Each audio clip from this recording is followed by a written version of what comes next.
Hey there everybody, it's Wayne D. Welcome to the website, WayneD.com. Today we're looking at a new online student. His name's Nicholas Goebel. Let's take a look at Nicholas's swing. In his email he had a couple of things he was concerned with. One was whether or not he was on plane or not, or how close he was. He said he hits the ball too low sometimes. He was wondering about his release. It's tended to dart off to the left a little bit too soon. So let's take a look. So you can see Nicholas has good motion.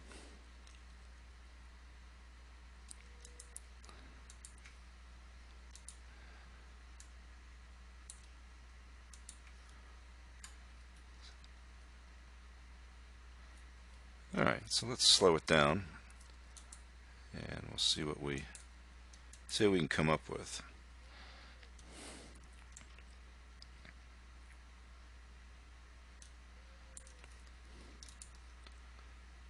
We can make this one a little bigger. Alright, so let's start off with the normal starting lines.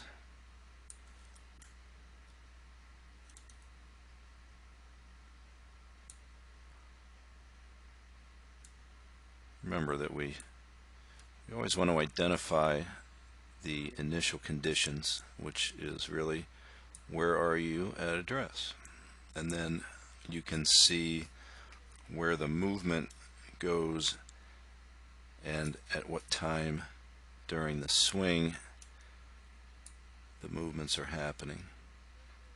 Very important things.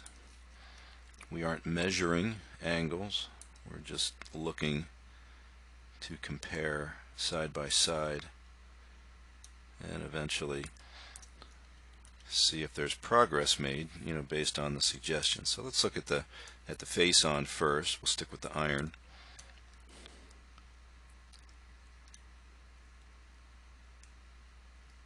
So pretty common trigger, a little forward press and then a little upward to the right movement.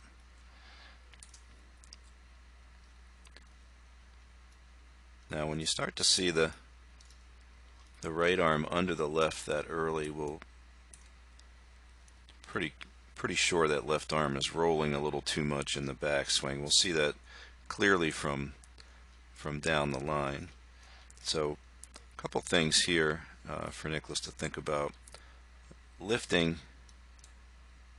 is never great in the backswing. The right load is fine as long as it's not more than half a head over, and it's not. The lower body has a little bit of slide in it. That's a recoverable amount, not a death wish there, but you can see good lateral movement in the forward swing. So he's getting the pressure left on time, which is pretty good. Now we're going to have to question, and again we're going to look at this from down the line also. The left wrist looks awfully cupped there. Face looks way open. And at address, you see the left wrist is definitely very neutral. So this is something that we're going to really address, because we don't want that right wrist flattening and the left wrist breaking down through impact.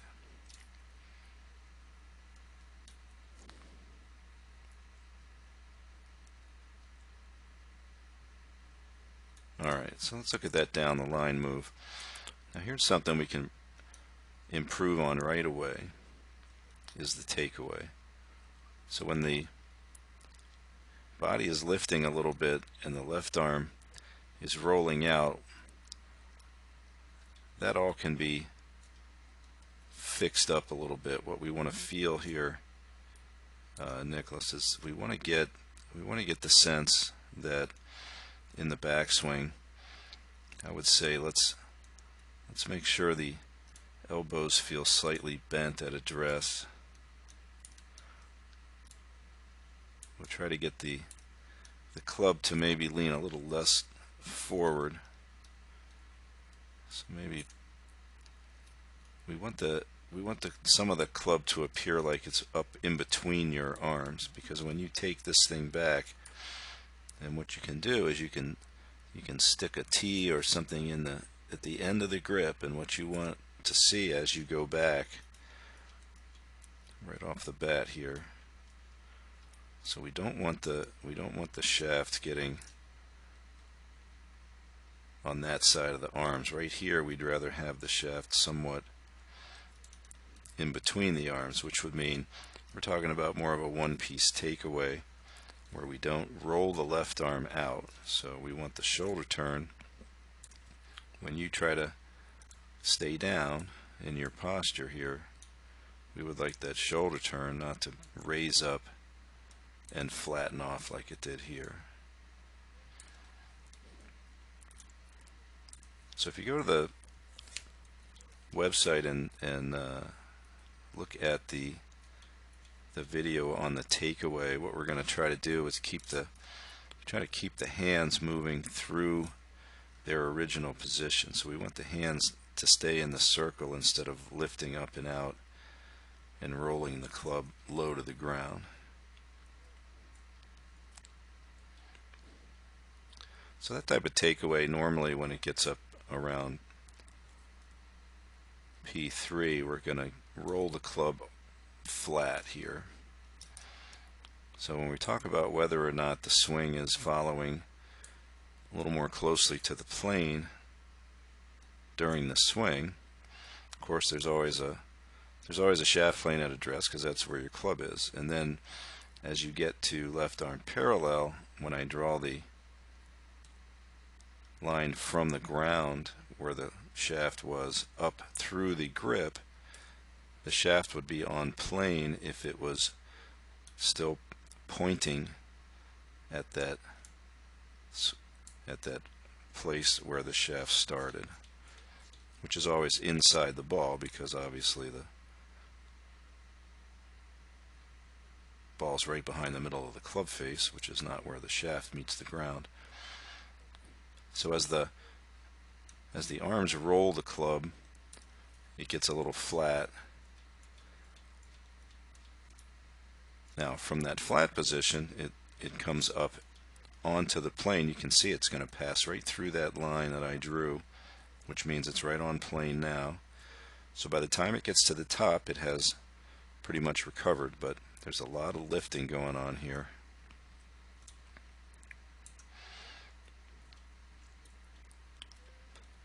And when you look at that grip, the grip is going to be a big thing for you. It would be nice if I could be a little hands-on and try to get your hands to feel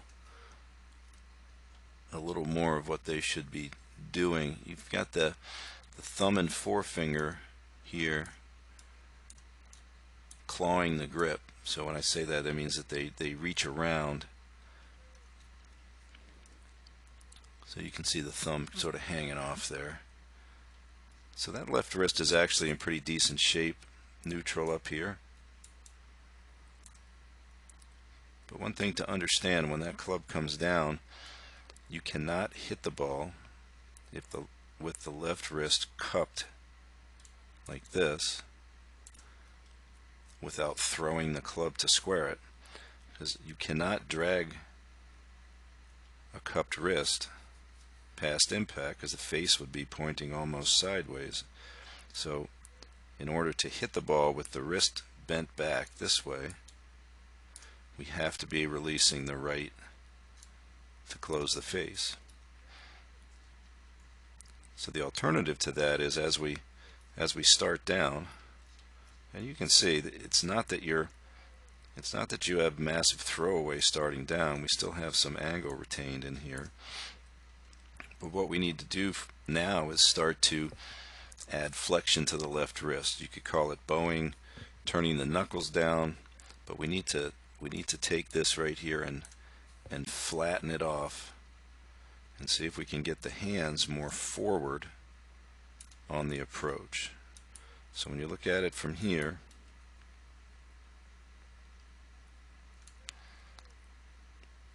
when you're approaching an iron, you would like the handle to be all the way over to the ball so that we can deliver a blow that will forward lean the club a little bit more.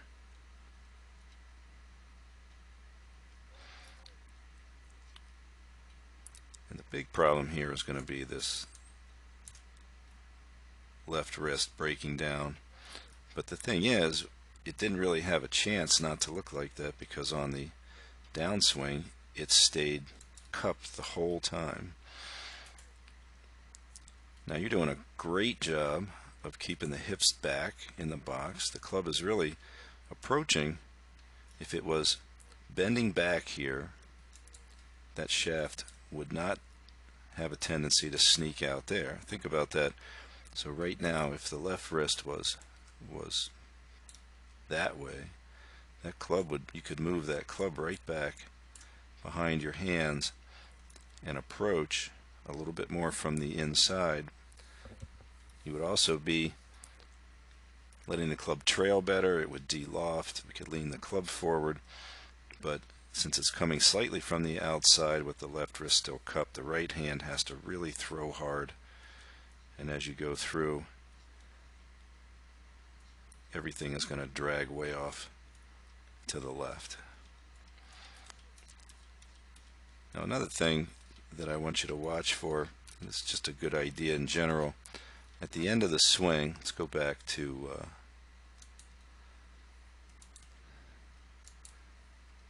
the full speed swing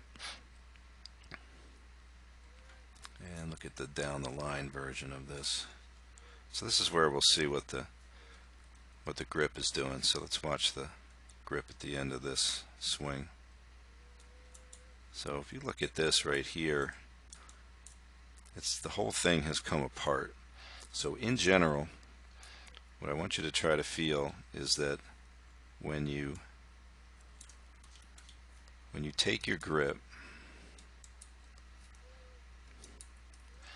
I want you to really focus on the feeling of togetherness between the thumb and the index finger right there, and I want the pressure to feel higher up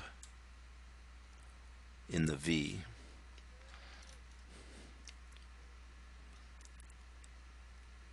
So let's take this and make it a lot bigger. So what I'm talking about is keeping this part of the, I want you to bring,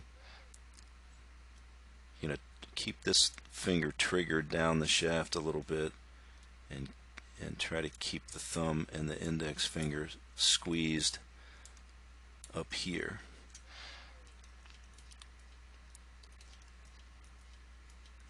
So you can kind of see it just looks like this is loose, and then as it goes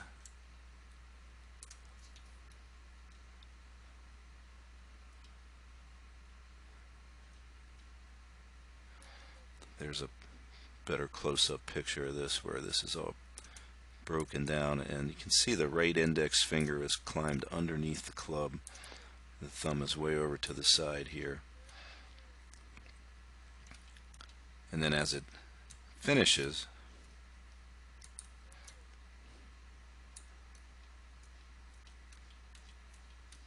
can't see it there, but the fingers generally come apart a little bit. So I think it's going to be really good for you to feel like you have consistent grip pressure all through the swing. So we're going to focus on the pressure points, the last three fingers of the left. Going to clamp the top of the hand, make sure it feels locked in. The last three fingers of the right are going to squeeze the club so that the right palm stays together on the left hand, pushes the left thumb down, and really importantly, we want that V right here to stay together. So I think that's really going to help. So we're again thinking in terms of a little one-piece takeaway. We want to keep the club feeling like it's in between the arms, so we get everything moving together.